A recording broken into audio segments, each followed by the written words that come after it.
Hello, my name is Marissa Bridge. I, along with Mary, Michael, and Courtney, will be presenting today on NET, or Narrative Exposure Therapy, which is an excellent trauma therapy approach that involves a person going through a narrative of the life events they've experienced that were either traumatic or stressful, helping them gain new reprocessed experience and gaining insight for their daily lives.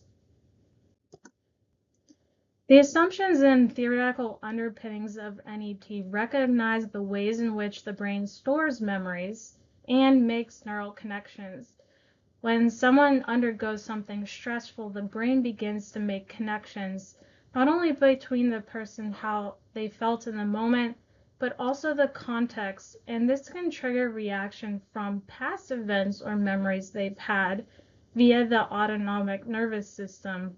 On the daily, the autonomic nervous system is like an alarm system that can become either traumatically activated or respond in a helpful way. It is responsible for our parasympathetic and sympathetic nervous system responses, which are either the fight or flight system or rest and digest.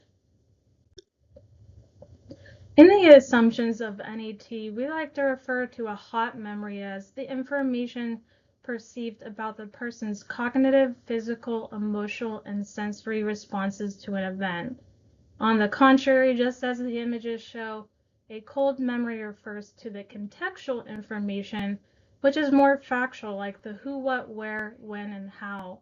The brain can start to store this information to begin to make connections, and so that this information can be processed to complete the picture of what is actually happening during a traumatic event. However, when a traumatic event happens or trauma experiences, emotional experiences may begin to become disconnected from the context of which it occurred. Therefore, a fight or flight response, as I mentioned, like a sensitive alarm, can become more quickly activated when the person is exposed to traumatic triggers or memories. The person is no longer to make connections to the who, what, where, when, and how, but rather reactions based on those hot memory symptoms, which can create more future-oriented responses that are often traumatic.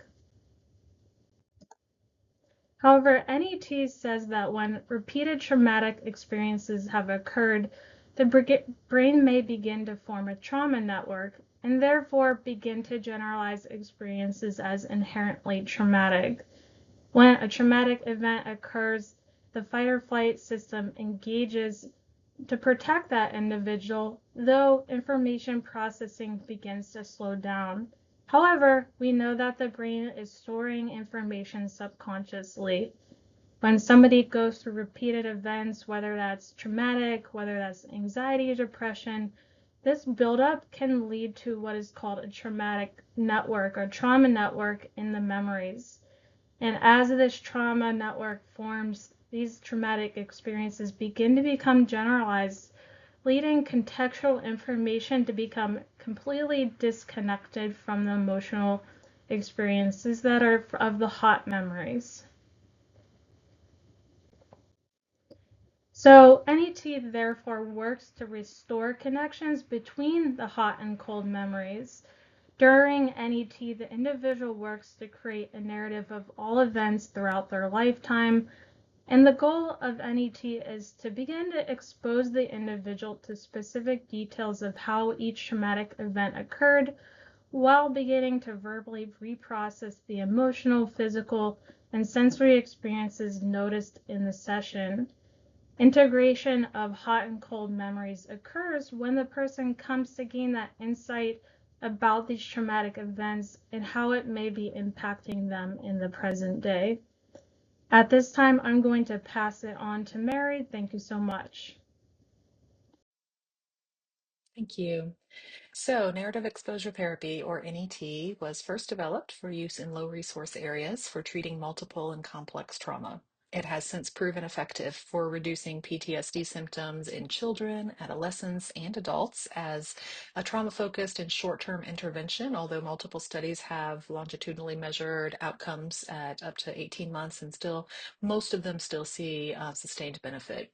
So it has been good for survivors of natural disaster, genocide and ethnic cleansing, war, displacement, abduction and exploitation, even child soldiers, intimate partner violence in oppressive societies, child abuse and neglect, severe mental illness, and even parents of children with disabilities. So the theory is robust and neurobiologically sound, but simple enough to transcend many cultural barriers. It has demonstrated efficacy among highly diverse populations in Asia, Africa, Europe, Australia, North and South America. Really seems to work with an intrinsic human need for storytelling and witness. Significantly, this is an intuitive type of therapy, and so non-clinicians can be trained in this intervention, though with special attention to certain risks that we will address momentarily. NET really focuses on cognitive restructuring to reintegrate fragmented memories of traumatic experiences, as Marissa explained, into temporal and spatial contexts. This is accomplished overall through chronological storytelling, witnessed empathetically within a strong therapeutic alliance, which, again, as with all trauma therapy, is the most foundational component. So, the first step in NET, and usually session one, is a thorough diagnostic interview. In this situation, we want to get a feel for what is the extent, maybe the quantity, and the type of traumatic experiences that this client is going to be processing. Helpful psychometrics for this are the Life Events Checklist, or LEC-5 by Weathers et al., the PCL-5 by Blevins et al., the MACE, Maltreatment and Abuse Chronology of Exposure by Teicher and Parager, and of course, well, the shutdown dissociation scale, or the SHUT-D by Shalinsky, Schauer, and Elbert, is also really helpful to see since we're dealing with complex trauma. Very commonly, we'll see dissociative symptoms with this. And so understanding kind of what this client's type of dissociation, the severity, the frequency can all be really helpful in preparing, particularly for safety concerns. That is especially important when this is used via telehealth, which it can be very effective in a telehealth setting, but the safety measures are very important in that situation, obviously. Of course, we also want to do a suicidality check and see kind of how severe are the symptoms, any suicidality by history, certainly any attempts, or what other risks might put them at elevated risk. Um, so psychoeducation about the process is important here as well. So what is the rationale? Why are we choosing NET? What are other therapy options for the trauma symptoms they're having? What are the risks and benefits of this particular approach? What can the client expect throughout the duration? What's our safety plan? And then, of course, the informed consent. So session two then is going to be developing the lifeline, and this is where the overall narrative begins. So we want to do this in one session, if possible, and the client is instructed to recall life events chronologically, any major significant life events.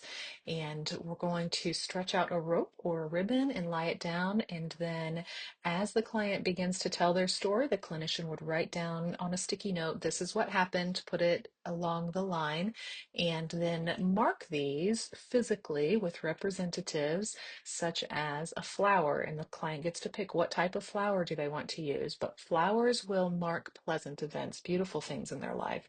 And then difficult, painful, frightening, traumatic events will be marked with stones. Sometimes they could choose large stones or multiple small stones, depending on what type of traumatic events. If this client has had acts of aggression that they've committed towards others, that would be marked with sticks along the rope or the ribbon. And then significant losses or bereavements would be marked with a candle. So then session three, etc., will be processing through each one of these stories. Chronologically is very important. We want to go back at each one and start with what's the cold context, like Marissa was talking about. what are the who, what, when, where, how things happened, just objective, paying attention to the context, and then slowly start to notice the hot feelings, the emotions, the sensations, kind of the degree of physiological arousal. Now, really important here is for the therapist to pay attention to any impending dissociation. Very important to lean on the dual representation of what kind of feelings, emotional or physical, were happening then, and also body checks what's happening now. And of course, before dismissal from the sessions, clients must really be calm and grounded in the present. Risks, of course, here include re-traumatization, dissociation, activating harmful defense mechanisms, etc. Complications, of course, when we're dealing with complex trauma, structural dissociation or even dissociative identity disorder can make forming a cohesive story challenging and require integration of multiple modalities or treatments. So therapeutic sessions will generally last either between 90 and 120 minutes, an hour and a half to an hour, and are performed weekly, sometimes semi-weekly, and for the average adult will span 4 to 6 months of therapy. However, benefit has been shown with as few as 8 sessions in adults and 4 sessions in children. And then upon completion of processing each one of these lifeline events, the therapist then retells the whole story according to the client's disclosure along the way. So altogether, NET process captures traumatic memories within an autobiographical context and then integrates them into a cohesive life story. This can disarm current inappropriate neurophysiological reactivations. The therapist's empathic presence, their congruency, non-avoidance, and unconditional positive regard can really help in developing a client's self-compassion, relational skills, and meaning making about the events. It should assist also reflection on a person's life as a whole, fostering a sense of personal identity. Compassionately bearing witness to someone's suffering also validates their experience, reorients victims towards relational and community health, and can advocate for human rights, even break generational and societal patterns of trauma-sourced behaviors that perpetuate further harm. So now Courtney's going to talk with us about how Christian theology can integrate here. Thank you, Mary and Marissa, for all the information you gave us about NET. And I'd love to explain how it is congruent with the Christian worldview. So many principles of narrative exposure therapy actually align with the Christian emphasis on storytelling and personal narrative. The Bible itself is rich with narratives that illustrate transformation, redemption, and healing, providing a framework through individuals to process their trauma through a familiar lens.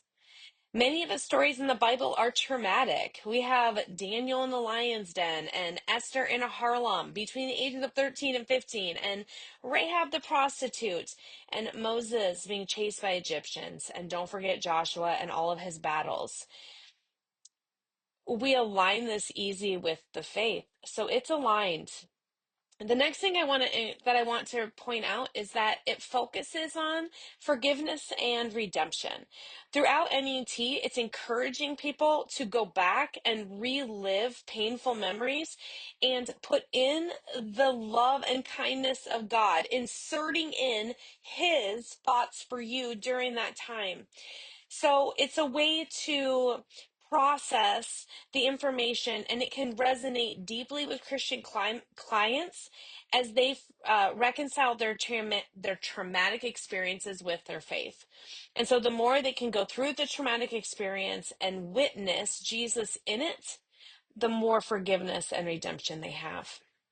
This also helps with um, hope and healing, which are overarching themes found within the Christianity, and they can be paralleled with the goals in NET, making this therapeutic process feel more meaningful and resonate with those clients that hold those beliefs. Which then encourages us to move into the community. The Christian worldview emphasizes the importance of community and support, and NIT often involves sharing stories in safe environments. Um, there we go.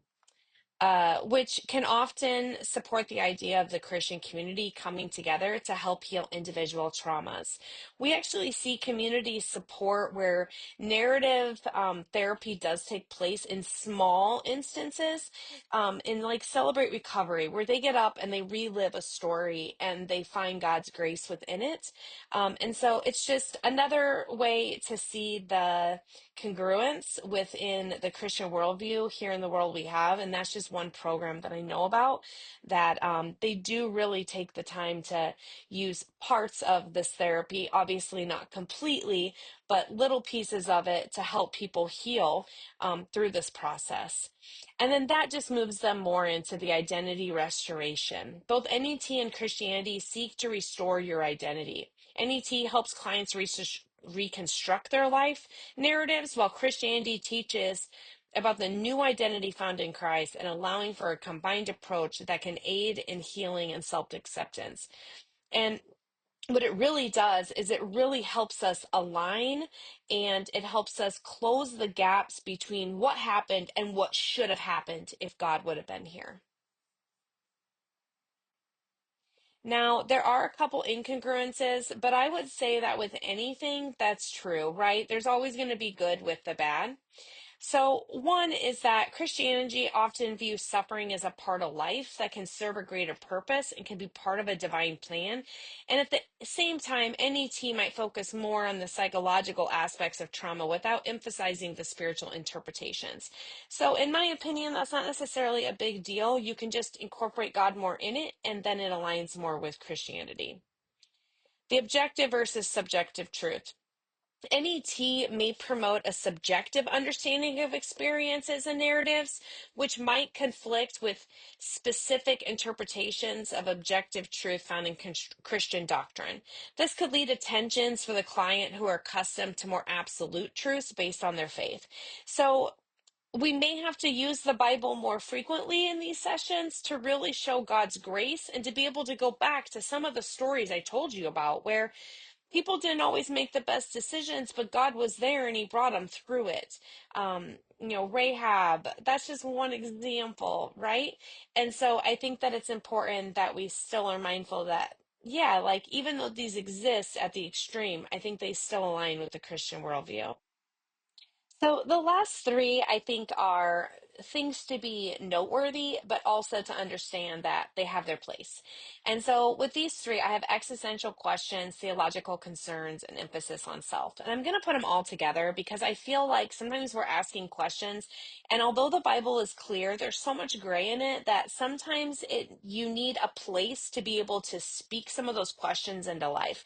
And so I would just encourage anybody using NET to find an Alpha program near you at a local church, because Alpha does a really good job of asking rhetorical questions, some of these big questions that people just don't understand, where a big group of people sit around a table and they process them. And so I think that sometimes with existential questions that sometimes we can get off course, and we don't know everything, and realizing that scripture is not always clear.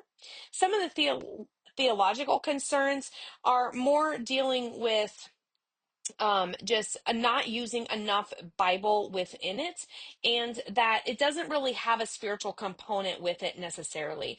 But I believe that you can make goals with your clinician to actually add theoretical into it. And so, although I believe this could be one, I think it also could be combated. And then the last one is emphasis on self. The Bible teaches us to die to ourselves and to live for others, showing others love always. But the truth is if we don't know how to love ourselves, how can we ever love anyone else?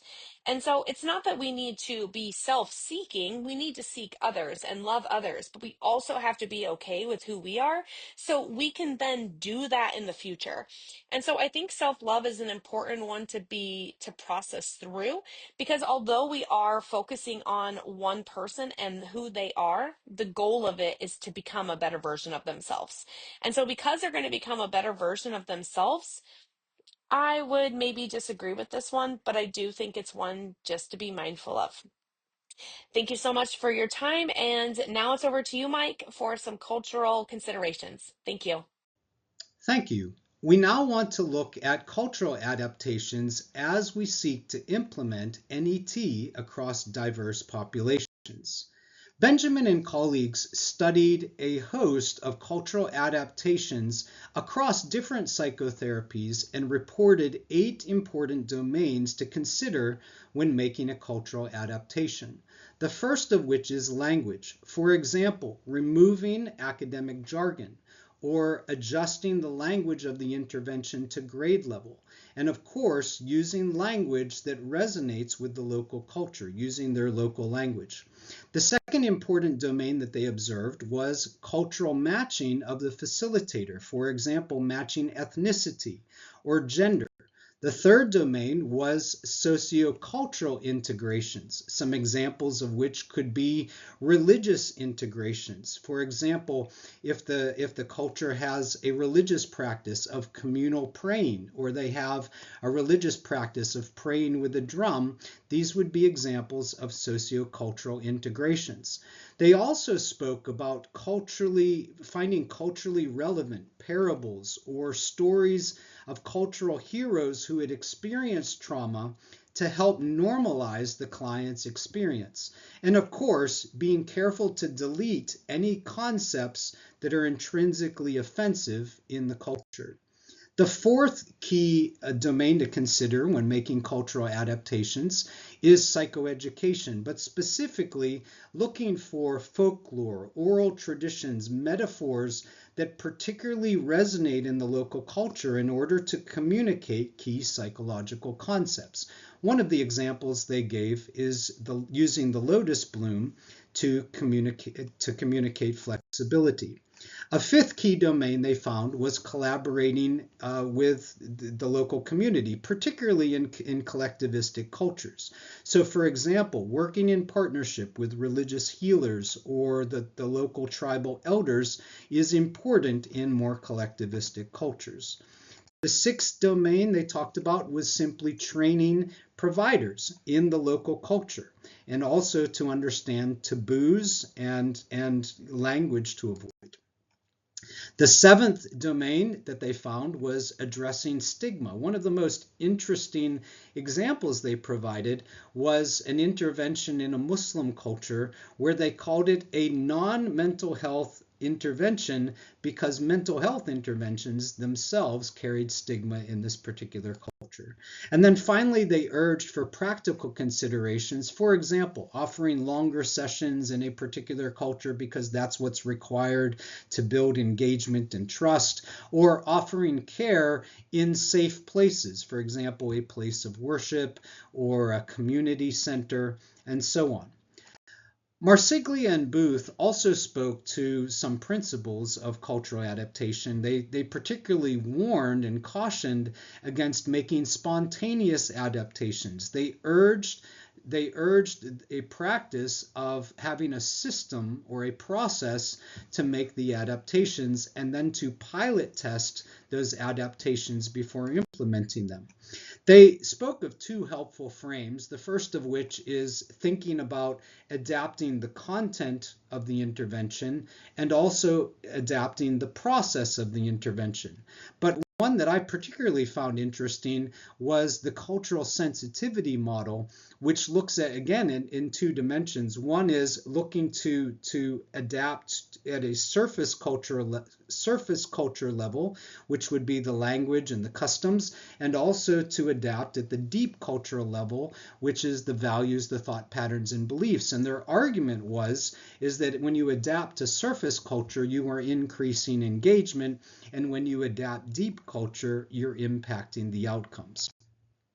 There was an amazing study by Bedard Gilligan and colleagues that reported specific interventions made through an NET intervention. So this is an NET intervention that was culturally adapted to an American Indian population. And just to offer these as examples of the principles that we've spoken about in terms of cultural adaptation, these are some great examples. These are all of the adaptations they made. First of all, they co-created the program in collaboration with a community review committee that was made up of religious healers, tribal elders, a tribal linguist, and others. They remove the academic jargon. They adjust the language to a ninth grade reading level. They train their counselors in American Indian culture. They changed the visuals and the illustrations and the descriptions that they were using from more war-based Africa, Eastern Europe descriptions and illustrations to American illustrations, primarily with trauma from boarding school, childhood abuse, and domestic violence. They added content on spirituality and rituals, which aligned with American Indian traditional rituals. They gave clients gift bags with materials that helped them to execute those tribe-specific rituals. They reduced the maximum number of sessions to 6 total NET sessions because the elders felt that that was the maximum that the population would stay engaged with. They removed the written testimony by the clients because they were concerned that because the community was small, they felt that there was a risk to confidentiality, and so they decided that the risk outweighed the benefit of the written testimony. They retained the session duration of 90 to 120 minutes in consultation with that review committee because they felt that that duration would work from a trust building and an engagement perspective. And very significantly, they did not use the sticks that Mary spoke about to represent their own perpetration because they decided that they didn't have the resources to deal with perpetration. And two other interesting adaptations. This one's a significant one. They included generational and historical trauma to the American Indian population in general as an event on their timeline to process.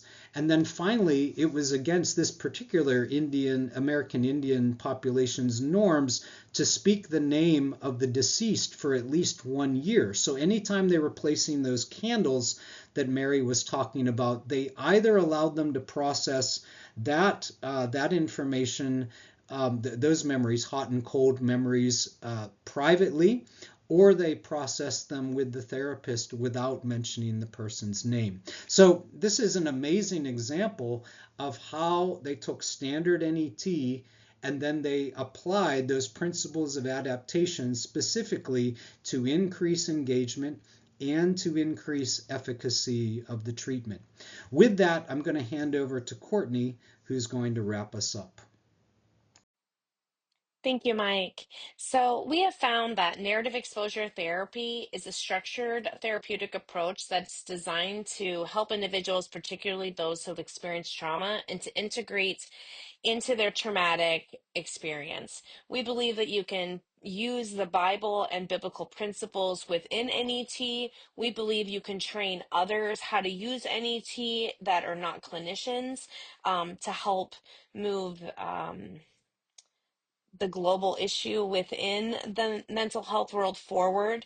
Some of the key things that we spoke about was markers along the way and how you mark different things based on your storytelling, what a traumatic exposure you've had and learning how to go through those experiences and integrating new information into those experiences to promote healing.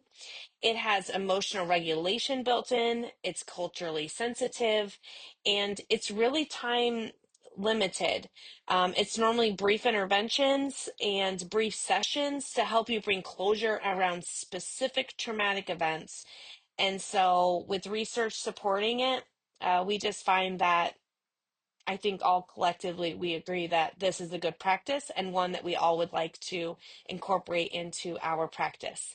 Thank you so much for learning about NET with us.